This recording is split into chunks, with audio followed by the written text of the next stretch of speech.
Good afternoon, everyone, and welcome to the third webinar in our Global DEI webinar series, Global Perspectives on Diversity, Equity, and Inclusion. My name is Kathy Huber, and I am the Senior Director of Global Initiatives and Scholarly Engagement in the Global Programs and Strategy Alliance.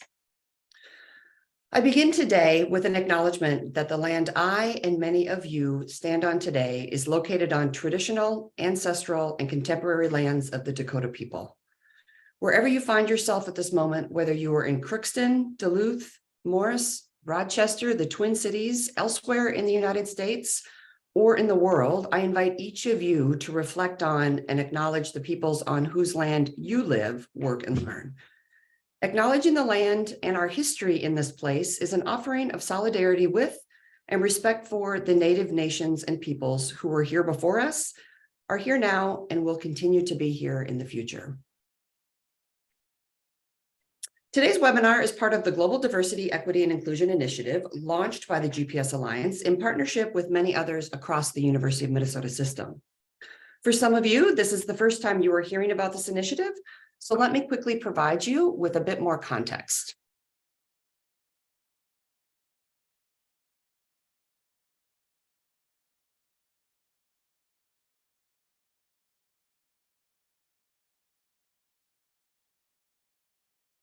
Just a moment.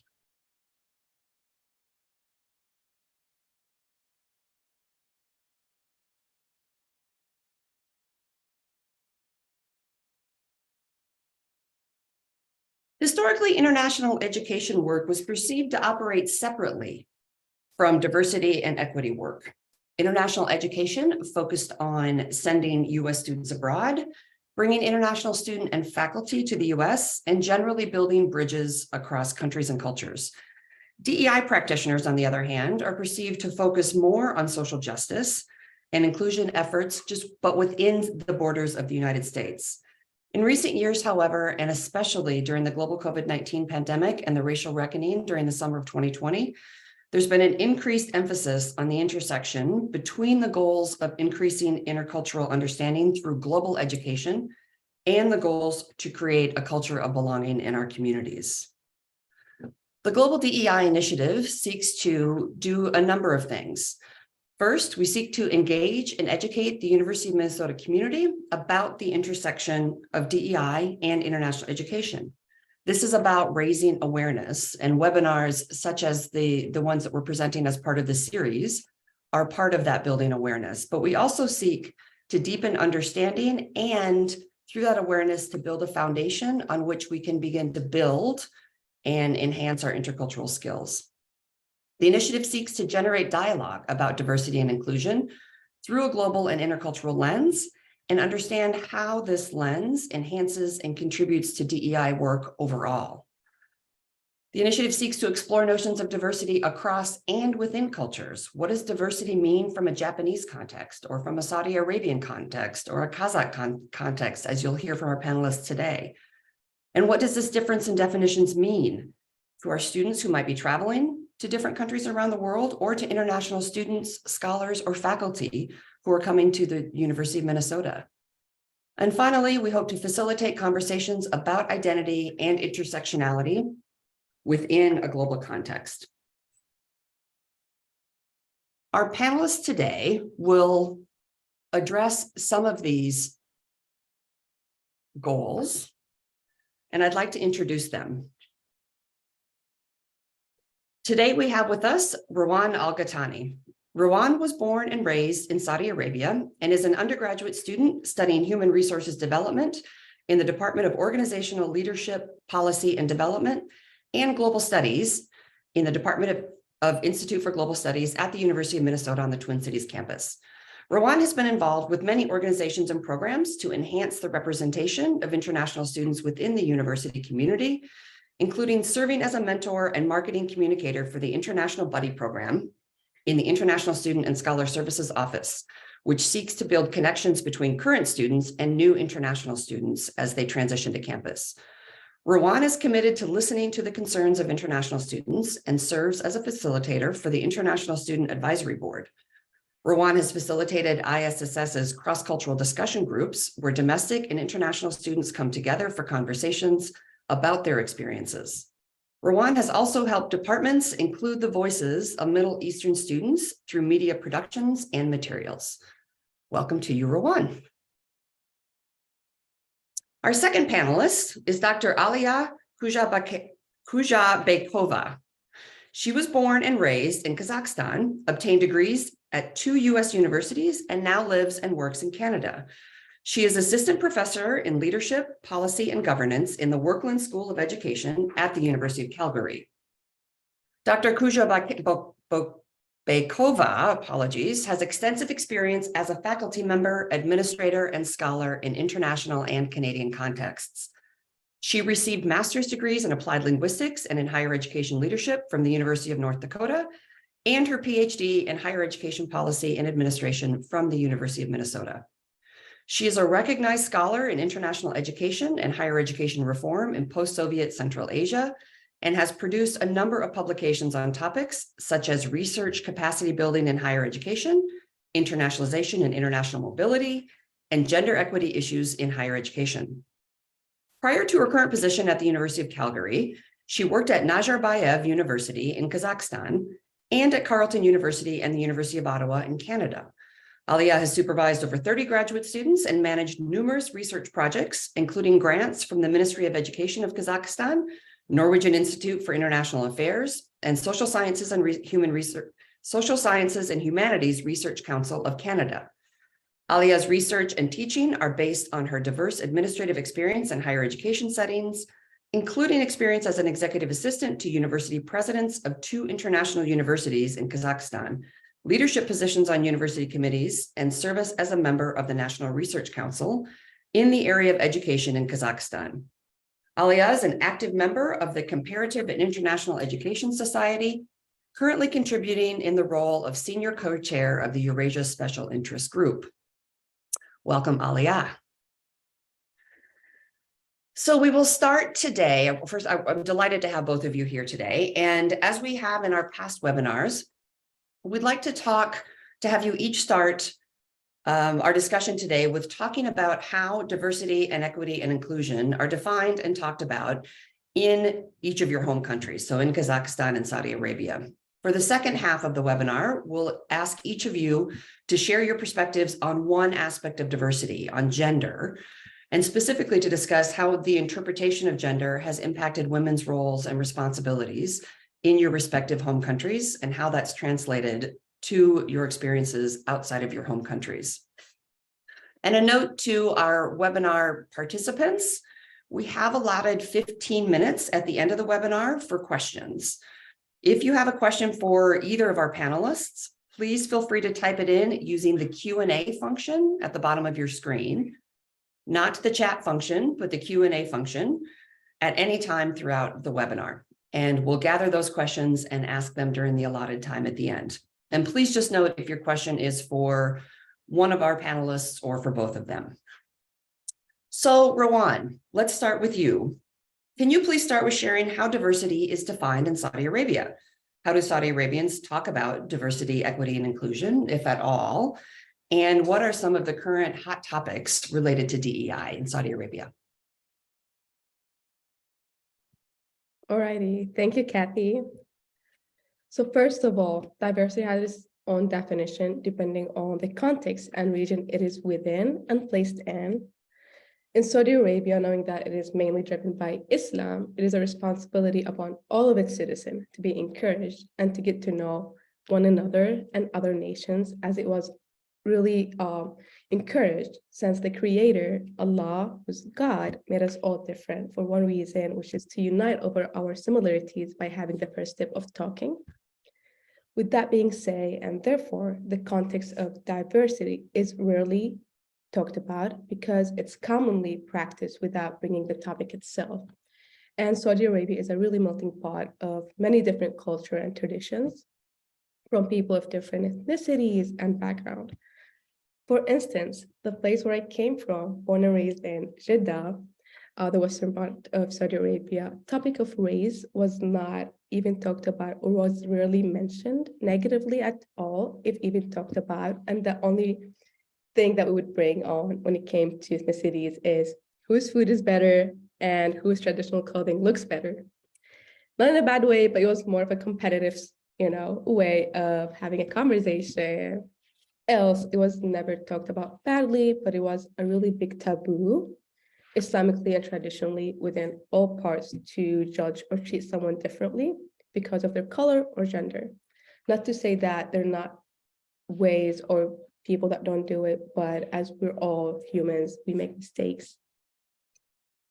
Therefore, when I first came to the United States, it was my first time noticing that diversity had its different, unique definition. And I was a little bit surprised that it was emphasized and really seeing it as a tool of marketing to kind of look good or that it's actually implemented. I was in a shock to see that diversity was only encouraged and implemented more effectively in academia and rarely kind of implemented outside or beyond. This is not to say that DEI initiatives were not implemented beyond, but this is what I've seen throughout my experience here. However, I believe that diversity, equity, and inclusion within the United States is really complex and a little bit broad due to the historical and throughout time that people had their own challenges and obstacles that made it that complex. But a good thing, and on the bright side, DEI is really frequently talked about in the university, and there's always ways to break it down because it's a really complex thing to cover all in one session or 1 hour thing. However, I was able to see it in the university being implemented and presented, and myself being part of DEI committees within the U, I was able to personally see that there's an active measurement to make a really high voice for those who are underrepresented, and people are actually talking about it that frequent. Saudi Arabia, on the other hand, does not actually have an acronym or any hot topics in regards of DEI, as it's not really a word or a thing that we talk about at all. But the topic of women within the last few decades was a really hot topic. Nevertheless, I believe that DEI should be talked about and practiced more through settings that need it in order to create a cohesive and welcoming environment for all.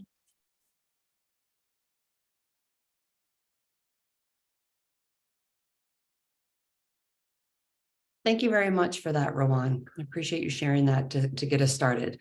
Aliyah, same question for you. How is DEI defined in Kazakhstan, and what are some of the hot topics people are talking about, if at all?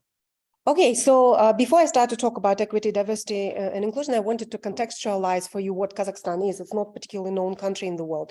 So Kazakhstan is historically nomadic, used to be part of the Mongolian Empire in the past, which has kind of interesting mixture of Islam and at the same time indigenous beliefs, nomadic beliefs, which was the result of the Great Silk Route. It's also former colony of the Russian Empire, former Soviet Republic, in fact, second largest after Russia. It became independent since 1991, and currently it's being looked at probably one of the BRIC countries. It's 9th largest country in the world. It's landlocked, mostly oil and resource driven.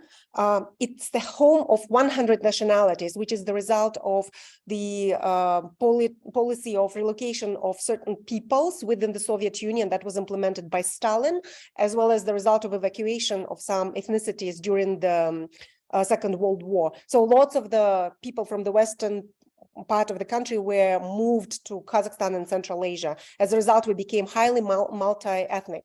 If you were to talk about Soviet Union was probably created in a small scale in Kazakhstan. It's also a very young and very sparse population, so it's similar to Canada in that respect. And geopolitically, it's surrounded by Russia, China, and Central Asia. So it's a very hot geopolitical area at this point. Now, equity, diversity, and inclusion, as it is, does not exist as a term in Kazakhstan. But at the same time, there are conversations about equity, diversity, and inclusion, and they are shaped by four intersecting influences or discourses. One of them is indigenous, nomadic, communal discourse. It's actually very similar to Native American, indigenous, North American indigenous discourse. So it's understood in this sense as equality of everyone, regardless of gender, race, ethnicity, or religion, within communal society. So in this context, women are typically treated equally as men, and that's part of nomadic cultures. Any traveler is a guest, and this value, it actually has a particular meaning. It means that Kazakhs normally don't look at your race, ethnicity, your social status. If you are lost somewhere in the steppe, you're always welcome as a guest. Kazakhs are considered to be one of the most hospitable people in the world. Another value is that any culture brings valuable knowledge, and that's part of our history as being one of the countries on the Great Silk Route, which is characterized by interchange of cultures, interchange of knowledge. Then also within Kazakhstani society, old age is associated with wisdom, and hence there is the notion of seniority in terms of age, and that's part of the nomadic culture. At the same time, because we were part of the Mongolian Empire and Genghis Khan distributed his territory between his sons, we also have clan system, and that introduces an interesting intricacies in terms of equality. Then also we have some Islamic influences, and so in that sense, similarly to Saudi Arabia, equality is understood in terms of equality of everyone as defined by Allah. But in Kazakhstan, we have moderate version of Islam with the ideas of equality, but some difference between genders and tolerance to other religions. That's an important aspect of Islamic notions in our country. Then there is Soviet communist influences. The Soviet influences are here, equity, diversity, and inclusion is understood as equality of opportunity for everyone, regardless of race, ethnicity, gender within communist society. So all ethnicities are treated as equal. So there is high level of interethnic tolerance. Race is also not a notion in Kazakhstan. First, because we never experienced Black people within our geographic location, but also because of the idea within communism that like race is a social construct and it's irrelevant. Then except there's within the Soviet context, Russian language was the dominant language, and it's considered to be a language of interethnic communication in the country, despite the fact that Kazakh is the official language. Women are equal to men and should work, but should also have care responsibilities. So this is particular communist notion of gender equality. Communists thought that religion is opium for masses, and the influence in contemporary society is that we have very moderate, there is a religious revival, but whatever religions are reviving, it's always moderate version. It's not very conservative. And then the idea that everyone should have the same economic and educational opportunities. And then there are Western neoliberal or neocolonial norms that are creeping in, whereas equality is understood in terms of equality of everyone in terms of representation and participation within society, irrespective of age, race, ethnicity, ability, disability, and etc. And affirmative action as an important part to steps to restore historical injustices. But you should understand that that's foreign and alien influences to some extent. So these four discourses create complex patterns of EDI indicators in the country. For example, we have universal literacy and relative equity of educational opportunity, which is part of Soviet legacy. It's not part of the Western influences. Then we have gender equality indicators on par with OECD countries, which is also Soviet legacy. So we have highly succeeding girls, educational opportunities for girls, high employment rates for women, good maternity policies, representation and governance, which is similar to Western countries. And in fact, in some cases, even above some Western countries. So then we have increasing conversations about domestic violence at the same time, which is Western influence. We have increasing social differentiation, which is unfortunately the result of capitalism creeping in. We have increasing rural city difference, which was the case in the Soviet Union, but it's increasing even more nowadays as a result of capitalist influences. We have improving opportunities for special needs individuals, and that's part of the Western discourse, international development agencies that are trying to introduce inclusion ideas in the policies. We have high level of interethnic and linguistic and religious tolerance within very circular society. society. So that's the influence mostly of Soviet and nomadic influences. But at the same time, increasing resistance towards Russian, in particular as a result of the current Russian-Ukrainian war. Then we have increasing patriarchal discourses about gender roles of women, which is the result of traditional Islamic values reviving. And we have increasing visibility of LGBTQ populations as a result of Western media influence, but at the same time combined with societal resistance as a consequence of this Islamic, nomadic, and Soviet norms. And so, and one of the most important aspects of EDI policy agenda within the country is that, in my view, there's currently competing influences between local, indigenous, and at the same time neo-colonial influences. So on the one hand, we have international norms and international development organizations influencing Kazakhstani government agenda setting in terms of equity, diversity, and inclusion. But this agenda is promoted by government, which tries to present Kazakhstan as one of the new West, Western aspiring countries. We want to get away from our Asian, identity. We want to get away from our traditional identity. We want to be perceived as Western and civilized. At the same time, we have our own local notions of equity, diversity, and inclusion.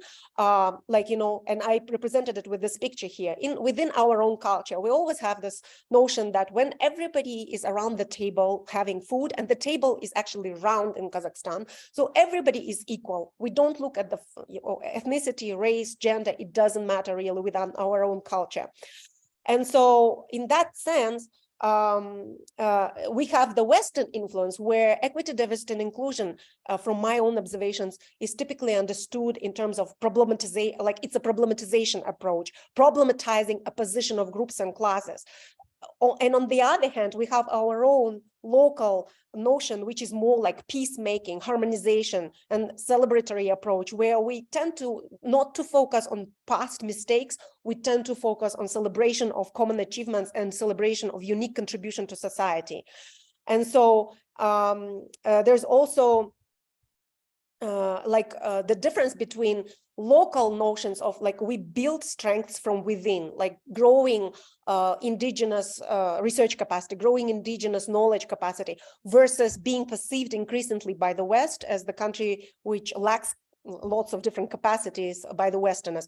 And in my view, equity, diversity, and inclusion discourse coming from the West, it can actually serve as the mechanism for promulgation of this perception that, well, we don't have this, we don't have this, we don't have rights for LGBTQ people, for example, or we don't have sufficient rights for women, or we don't have rights for rural communities. So by pinpointing to this, it's also a mechanism to present the country as non-Western enough. It's a mechanism of colonization. But I can continue on this if you are interested in question and answers session. Hello? Yes, thank you. Thank you, Alia. And I think that you had some slides that you wanted to share, correct? Oh, and I didn't? Oh my God, I was sharing the slides all the time. I thought I did, but next time when I talk about the next thing. Okay, excellent. Thank you for that. I appreciate that context that you have set for this conversation. I think it's important, and I think one of the issues that you raise is the Western influence and how that is influencing the discussions around DEI in places around the world. So let's, and both of you have alluded a bit to the topic of the second question, which is specifically diving a little bit deeper into gender roles. And so, Alia, we're going to start with you again for this section. And the question is, how has the interpretation of gender impacted women's roles and responsibilities in Kazakhstan? And how has that translated to your experiences in the US and in Canada? Okay. Now So, you can see the slide now, right? Perfect. So, yep. Now, in continuation, I wanted to show you some of the pictures so that you could see like all the diversity of, like, in some ways, Kazakhstan is still traditional and we have our own culture, nomadic culture, like yurt and everything. But at the same time, we are westernizing country. And so you can see some of the like contemporary city, how they look like skylines of contemporary cities and etc. Well, next time. But in continuation of what I said about equity, diversity, and inclusion, these intersecting discourses about equity, diversity, inclusion are very clear in the discourses about gender equity also. So the condition of women in Kazakhstan is influenced by three set of gender norms. So in the Western society, normally have you one particular set of patriarchal gender norms. Well, unless it's a highly intercultural society like Canada, US, where you may have little bit of sets of influences that influence on one particular family, one particular ethnicity, one particular cultural group. But in Kazakhstan, we in general have three different sets of gender norms. And one is traditional norms, which are increasingly intersecting with Islamic norms. So here, and here I mean by conservative traditional norms. So there, Kazakhstan used to be influenced by the Soviet norms when it became independent, but these traditional norms started to revive as a result of nation building, national identity, revival, decolonization processes, post-Soviet decolonization processes. So these traditional values tend to view a woman as performing caring gender roles. So, and it's actually extended family, and kelin or bride that comes into the family, she typically is perceived as having servant roles in the husband's family. Then woman sometimes can be treated as a commodity within these conservative roles. For example, there's an increasing incidence of bride stealing, where, like, you know, the family of the guy doesn't want to pay the dowry and they may just steal the bride, and there's associated rape, for example, that may happen in connection with bride stealing. That, of course, happens mostly in rural areas, but still its incidence is increasing. Then there's Institute of Tokals, which is Islamic values come sometimes with the idea of several wives, and so tokals is an increasing phenomenon of guys having unofficial wives, like second wives and second families, and then, which of course puts a woman in a particular condition in terms of equity of opportunities, legal protection, and things like that. And then woman within that context is typically treated as a housewife versus breadwinner. So this is very conservative traditional norm survival. On the other hand, we have continuing influence of Soviet norms, in which woman is perceived as an important contributor to the economy. So the Soviet government wanted to actually use women as economic contributors, and they created opportunities for women to go to work. So daycare, for example, was very well developed, it's publicly subsidized, or maternity leave was highly subsidized. Even nowadays in Kazakhstan, maternity leave is very long and it's very financially well supported compared with even Western policies. And then a woman at the same time, woman is perceived as a child rearer. So jobs within the Soviet context, although women had access to jobs, they were very gendered. There were particular professions where women were more likely to be represented, like teaching, for example, medical profession, not necessarily nursing. There were lots of women doctors, but a particular occupation, social services, that was women dominated. Woman was also not considered to be within the Soviet context as primary breadwinner. And then there are increasing influence of Western norms, which comes with media, with, and it's particularly common among younger generation, where a woman is considered to be a potential breadwinner. So ultimately, within the contemporary context, market decides who gets the better job, is better paid, and who is going to be getting most salary. Man, as a consequence, can be considered as a potential child rearer. So increasingly younger males, although it's not acceptable for older generation, for younger males, there are some situations when they would take a paternity leave where they would take care of kids while a wife is working. Then social package and social insurance now is perceived as partial responsibility of the family. So if in the Soviet context, social package and social insurance were provided 100% by the government, now families actually have to save. They have to put money into the social insurance. Ultimately, they should work and save. It's not the responsibility of the government and employer, not only the responsibility of the government and employer anymore. Women, as a result of the sexual revolution and creeping in, the Soviet Union didn't have sex pretty much. It was prohibited in any media representation, in public discourses. Of course, it existed, but behind the scenes. Now it's, it's commoditized in the contemporary society. It's all over the media, and woman is increasingly being perceived as sexual commodity. There's increasing incidence of, again, rape, sexual violence, and even pedophilia, for example, which didn't exist in the society in the past. There's also gendered organization and institutions brought by Western corporate structures. So there was some gendered organizations in the Soviet context, but there are new gender norms, organizational gender norms that come from the Western corporations. And now, I don't know how can I go to the next slide? Okay, and so as a result, women's social reality in Kazakhstan, from what I know from my own research, is that it's always connected with balancing between these three sets of gender role expectations. And so women, as a result, face a complexity of psychosocial and organizational, professional, institutional barriers. So, for example, a young girl, on the one hand, may hear from her extended family, she may hear that, oh, she should just get married. She should not think about education. That may come from older generations.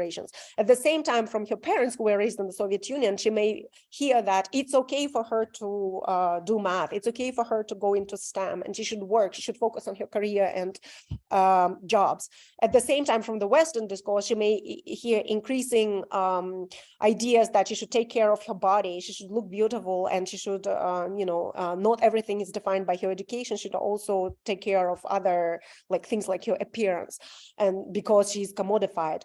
In the job, she may have a boss who comes from the older generation and expects her to serve tea, for example. At the same time, if she works in a Western corporation, she may be treated similarly to other Western women, mostly defined by her abilities and education level than by her gender, right?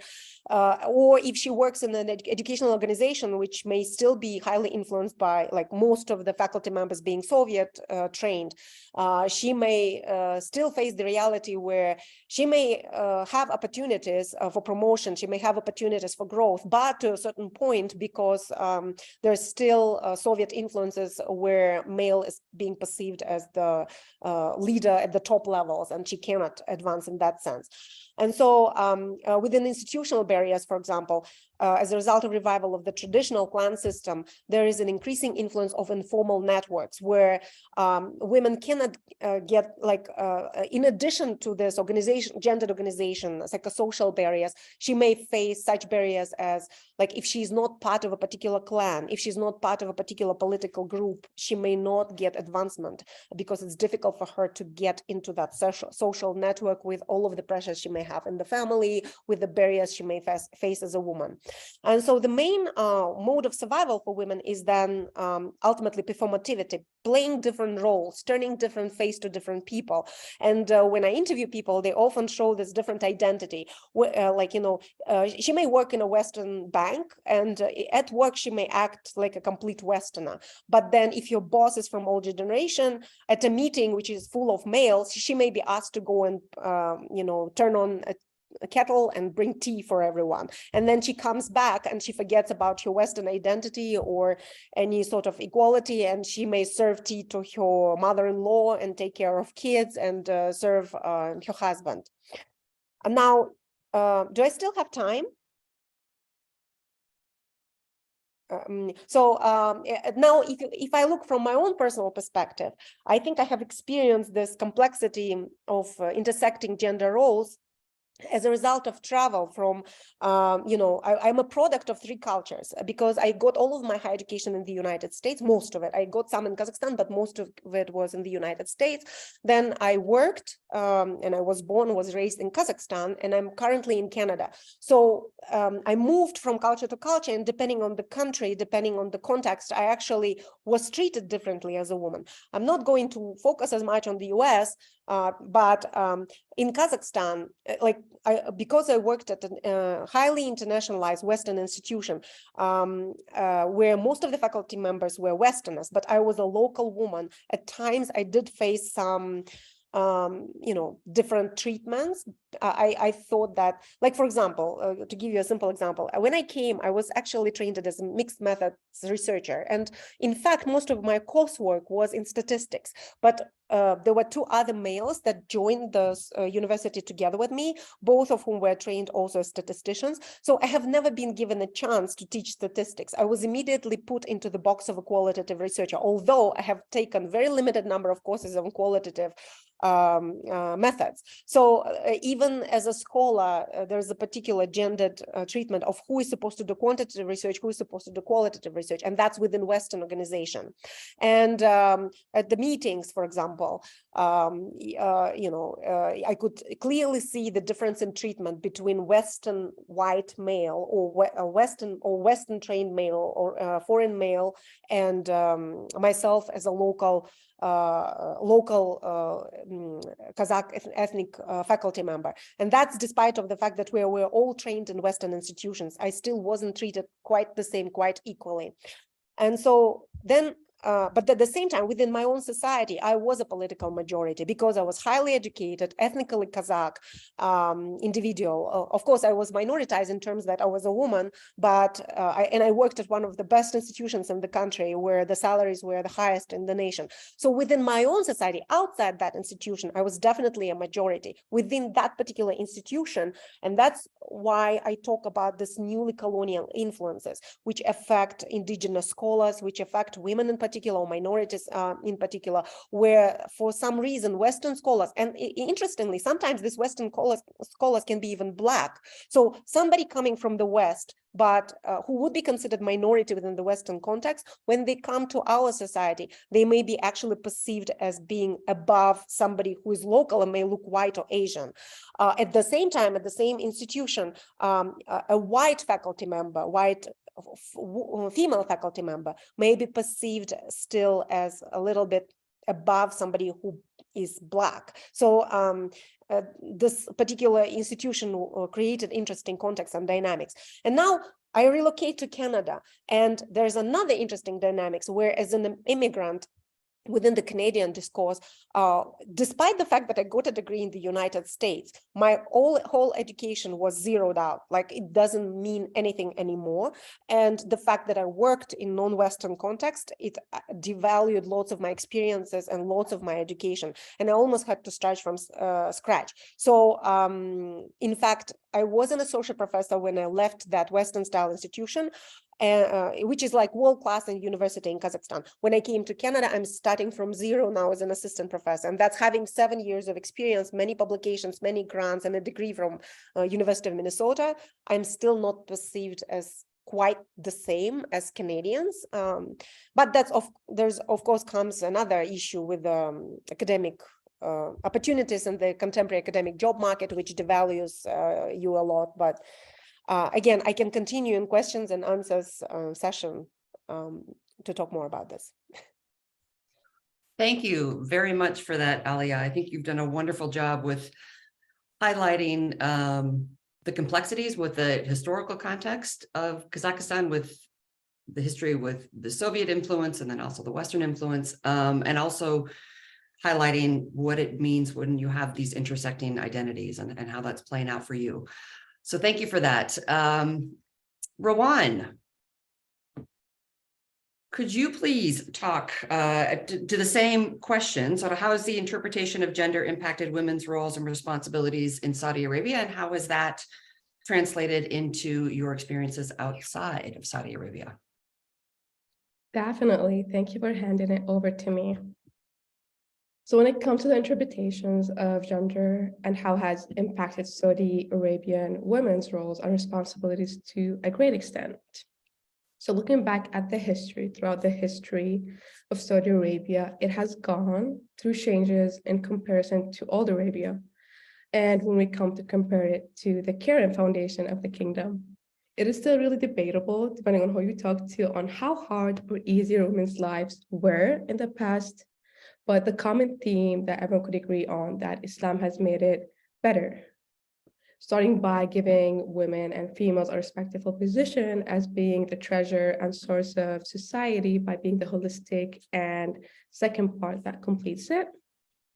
And also the first school of children to learn, whereas it is a duty for society to care and provide for them and support their needs, regardless.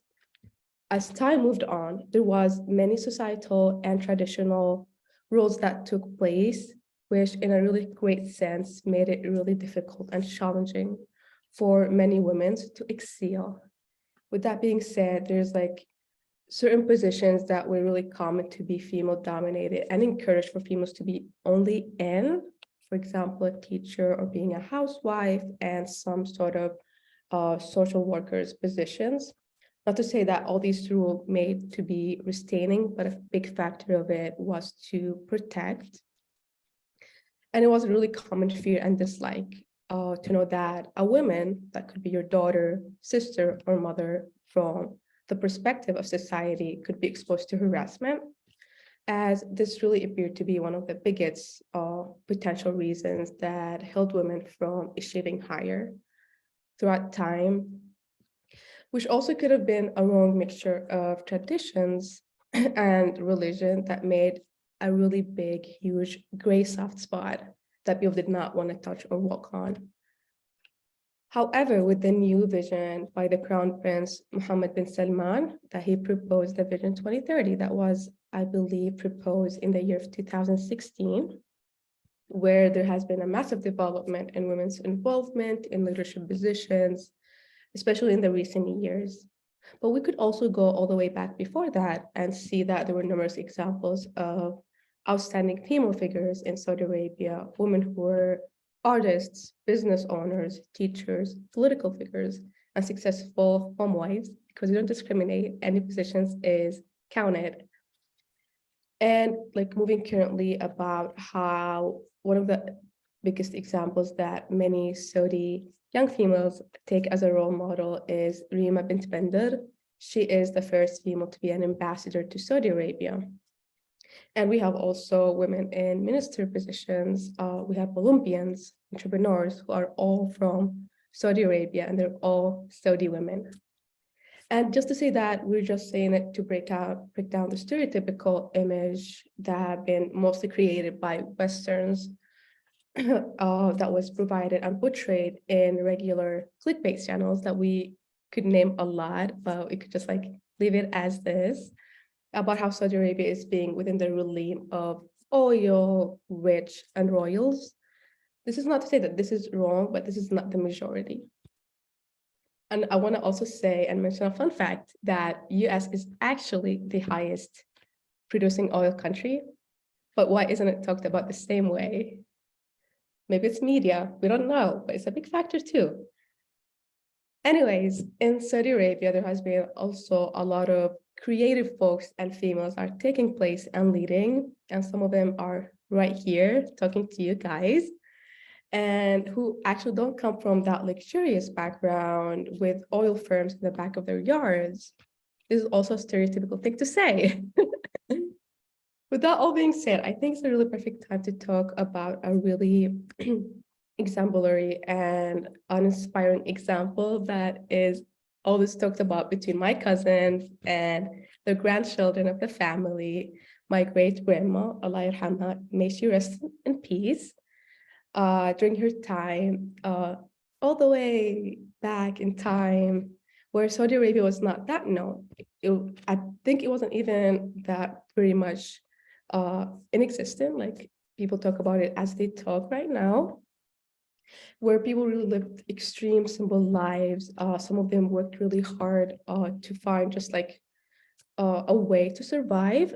where, to give a background of my great grandma, she was the only daughter to her parents. She was extremely spoiled. She always slept between her parents, as she's really spoiled. So they kind of had her and she kind of had them. But after her parents' death, she had to go a little bit harder in life, knowing that she was not even trying to be exposed to how life could be hard for a woman at that time alone, trying to figure out ways of income and how she could stand alone or find a family even.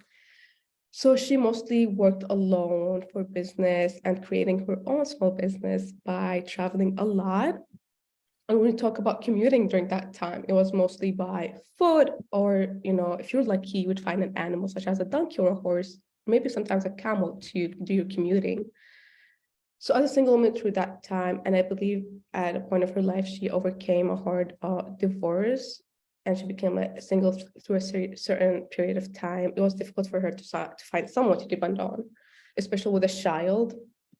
So she did most of her journey alone. Nevertheless, she was able to overcome all these challenges alone and successfully paved the way and path for her children, with teaching them a really important lessons about resilience and dedication.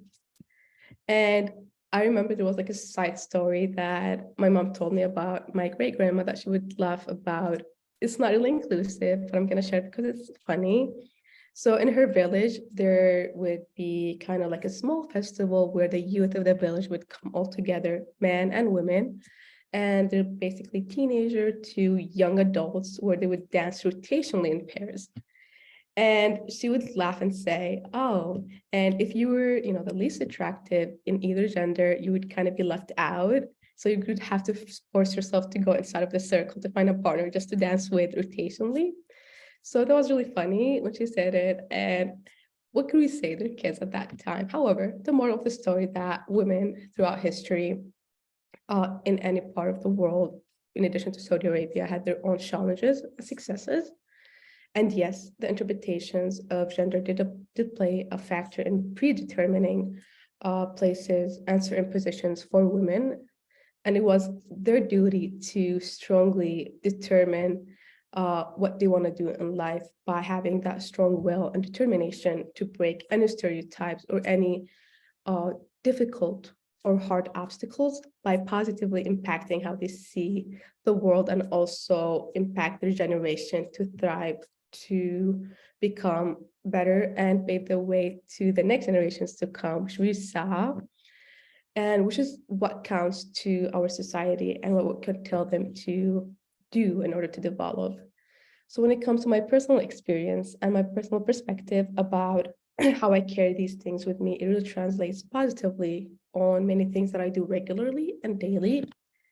Starting by the simplest thing is being more considerate and compassionate towards topics that are different than mine and what I know, because we should always have an open ears to different things that could not always reside with us, but the fact that we kind of listen and have that time to have deeper discussions, which is really important, where the first step is always to have that middle ground of discussion, and also stay truthful to my principles and ensures that I'm treating everyone with respect and kindness, regardless on who they are, where they come from, and always representing myself as a strong woman and inspiring, along with empowering other females who might be thriving, or some of them who might be going through difficult situations, and always offer support and help.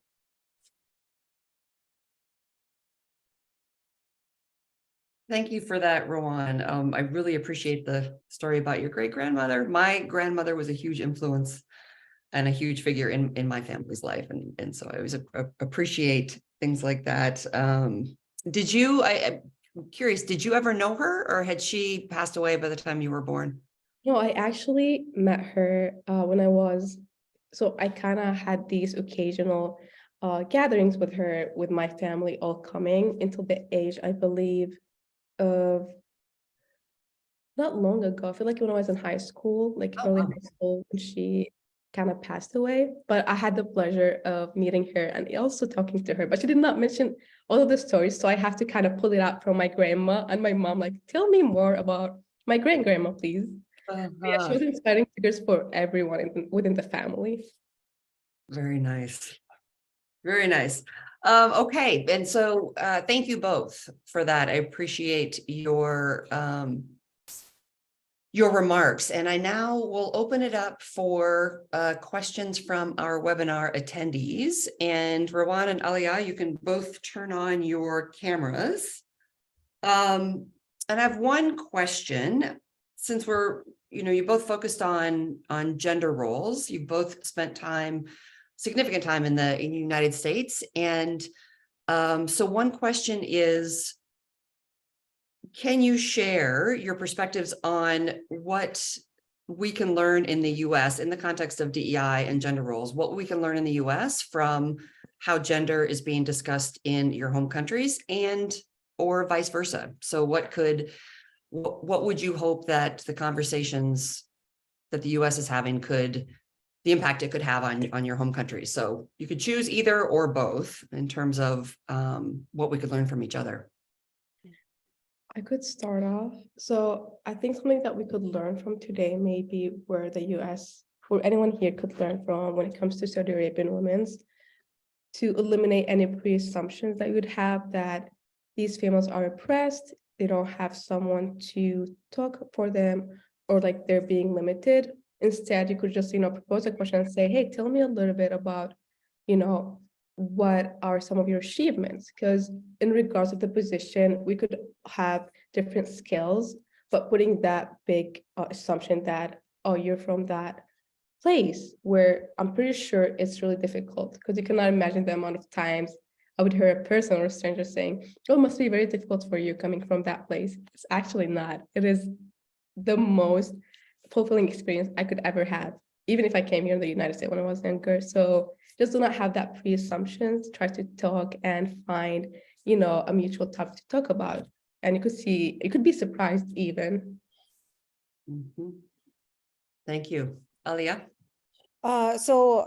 Central Asia, unfortunately, is a very unknown place, and very often it's equated with Afghanistan and Pakistan because of the Islamic routes. But the context of post-Soviet Central Asia is very different, and the nomadic influence makes it even more different for Kazakhstan. It's very distinct even from other Central Asian countries. Women in Kazakhstan are highly liberated. They're very strong-willed. They are very ambitious, and they may actually wear hijab. Some of them may be Muslims, but at the same time, they might be aspiring for leadership positions. They might be aspiring for careers in STEM, all the unconventional things. Then from my research, what I can say that one of the things that is very visible in our context is the role of informal institutional networks because of this clan things and etc. But something that's not discussed in Western research as much, but from my understanding of the Canadian context in particular, is very prevalent even in Western societies. So this is one thing to pay attention to. Do women have access to social networks? How does that limited access to professional social networks impacts their career opportunities? So that's an important thing. And then another thing, something to learn from our context is, and I don't know to what extent that's possible in the United States, is compared with what I see in the United States and in Canada, there's much more government support, social support for maternity and for like daycare. It's much more subsidized. And as a result, it creates more career opportunities for women. So in Canada, women and men really have to decide. It's so expensive that determines whether you're a housewife or not. It's not your education, it's not your aspirations, it's more affordability of daycare and maternity support. In Kazakhstan, that's not an issue. If you have aspirations, if you have education, you're more likely to work than in Western contexts. So that's some of the insights. And how long is the standard maternity leave in Kazakhstan? So I think subsidized is 1.5 years. And it can be extended to 3 years. It's not then you don't get any subsidies, but you can still take a leave and nobody can fire you. You can still come back to a place of employment. And it's above, there is a particular payment that comes with it. Even if you are unemployed, you still get a payment from the government to sustain your child. Of course, it's not as high, but still it's available. Yeah. And is that just for the mother, or are there also opportunities for the father as well? The father can take a leave also. It's not as common, but policy-wise, he can take a leave. Okay, that's interesting. And you mentioned in your earlier remarks, as well as just now, the clan structure, and we do have one question specifically about clans, and the question is, in which situation are clan identities relevant? So could be marriage, workplace, networking, politics, and do any of those clan identities confer privilege in those settings? So now when I'm talking about clan, I actually have a critical view on this. I'm wondering to what extent that may be the influence of Western research and to what extent we really have the clan issue in Kazakhstan. I think in the early days of independence, there was some clan thing happening. It took place mostly within hiring and political structures where, you know, representatives from particular clan would hire their clanmen within their, you know, as their subordinates. But as the society became more sophisticated, people became more educated and, you know, started to compete for their job positions, and human capital became much more important, I think claim became increasingly irrelevant. So it's more turned into nepotism at this point. I think it's not really clan. It's more nepotism, and it's mostly like if you are a high stakes authority, you are more likely to hire your family members as your as a high officials, like in other positions. So you never know within the organization who is somebody's daughter. They may even have a different name, but they may actually be related to some political figure. But then isn't it the same in the US and in Canada? Like, you know, look at Bush, look at Trudeau, and I mean, I don't think it's anything different from Western societies at this point. Mm-hmm. And it seems to me that yeah, I mean, it's the word clan confers a certain image, but when you talk about it in the context of nepotism, and you can start to see the connections and the similarities. So thank you to you both. I think we'll wrap things up here. I really appreciate you sharing your perspectives on this. And to our attendees, thank you very much for joining us today in this discussion and for your questions. If you're interested in learning more about the initiative, the Global DEI Initiative, or other events, you can go to the GPS Alliance website with global.umn.edu and click on the tab. You will also receive an email in about a week that will contain a recording to this session. And on our website, you can also look at the recordings from the other two sessions that we ran as well. Our next webinar will be a month from now on Thursday, April 13th. And so watch for registration information for that. And finally, when we close the webinar, a survey will pop up with a few brief questions. We're interested in getting feedback about this, and particularly about topics that people might be interested in. And we are gathering them and thinking about them as we move forward with this series. So thank you very much, Rowan and Alia. I really, really appreciate you taking the time to share your perspectives. It was really informative, and I learned a lot today. So thank you very much. Thank you for the opportunity. Bye.